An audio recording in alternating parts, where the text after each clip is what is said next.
జోగిని పట్టం అంటే ఇప్పుడు ఏం జరుగుతుంది? ఆ గ్రామంలో గ్రామ పెద్ద 8 నుంచి 12 సంవత్సరాల వయసు ఉన్నటువంటి బాలికను గుర్తించడం కానీ, లేదా సొంత కుటుంబ సభ్యులే వివిధ కారణాల వలన ముందుకు వచ్చి తమ కుమార్తెని జోగినిగా మార్చడం, మా మొక్కు చెల్లించుకుంటామని ముందుకు రావడం కానీ జరుగుతుంది.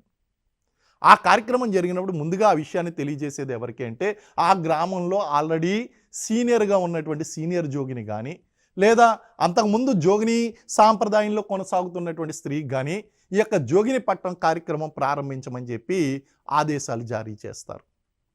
ఆ ఊర్లో పెద్ద జాతర జరుగుతుంది. అంటే ఇదేదో సీక్రెట్గా జరిగేటువంటి వ్యవహారం కాదు. అందుకే అన్నాను, ఇది సమాజం అంగీకరించబడినటువంటి తప్పు అని చెప్పాను.